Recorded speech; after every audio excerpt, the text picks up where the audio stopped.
Right, everybody, welcome back to RSL 3, hosted by Dapple Productions in Game Arena Alpha. We'll be on our final match of tonight, Toxic Icecream against Hardcore S4. We just came out from a hype set from Elpoviches against Lekkerback Tech, but now it will be our final set of tonight's stream, and tomorrow we'll be, of course, having the Alpha bracket and potentially the Beta bracket. The Beta bracket, if it happens, unfortunately, will not be on stream. Yep.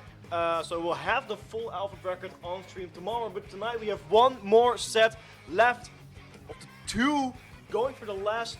It sounds so rough, but it's the last win for these two teams. Both of these teams haven't had a win so far yet and are hungry to get some cooking. Let's see, Hardcore S4 against Toxic Icecream. Seen them before. They had very funny duels. For example, Tim RS had some very good GoodTuber fighting against Brian. Out of all people, both using GoodTuber, so that's something very impressive. Of course, Andrew with some huge flanks as well coming in. So I'm very excited to see what these two teams are going to bring here at RSL.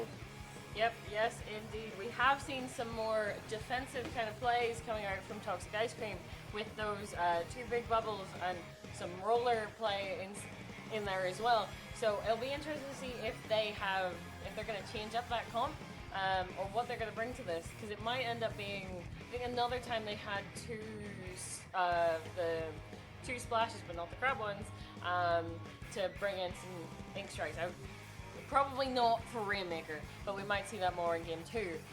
So yes, be interesting to see if we get a very back and forth kind of Rainmaker Scorch Gorge, or if it's more of a push the whole way practically to spawn and then the other team pushes the same kind of thing back again. So just kind of depends.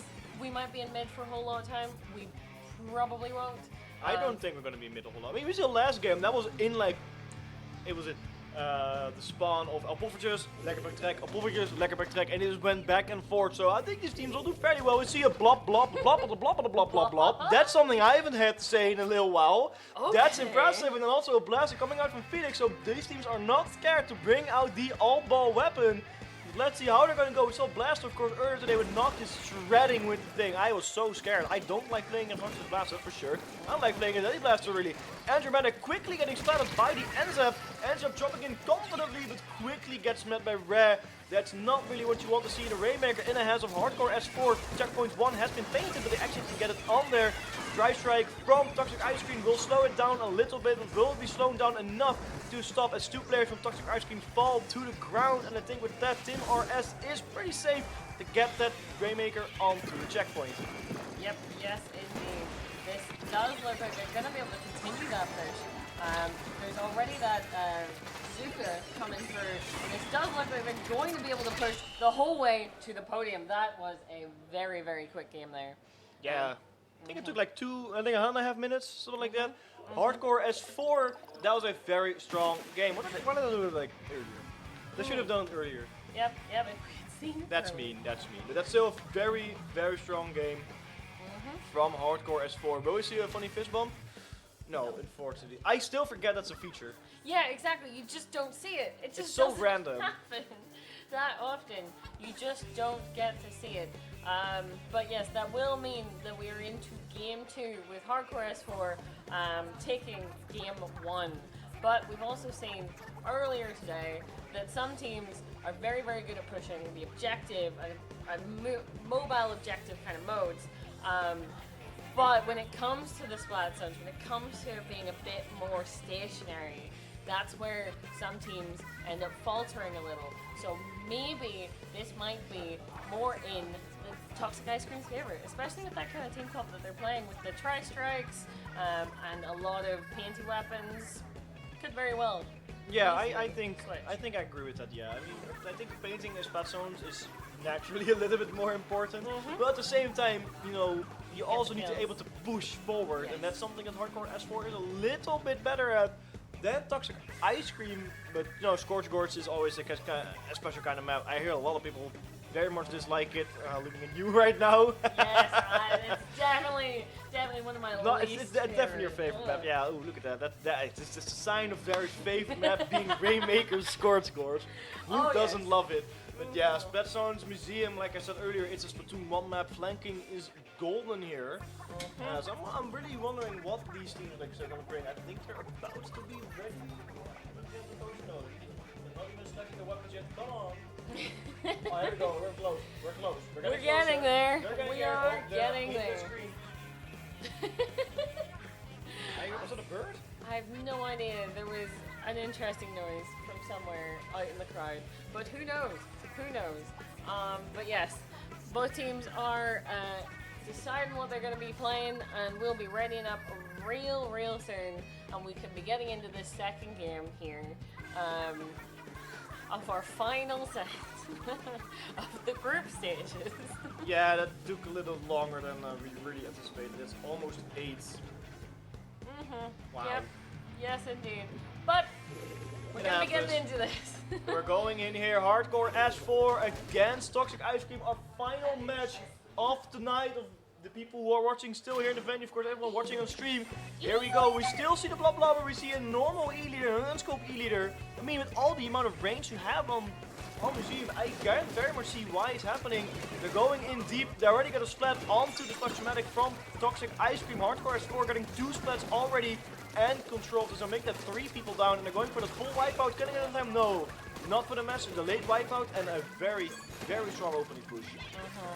Yeah, the choice to bring out an E-leader really, yeah, it makes it quite difficult for Toxic Ice Cream to kind of find their footing here, because they just do not have the aggression to match that. They cannot get to that E-leader.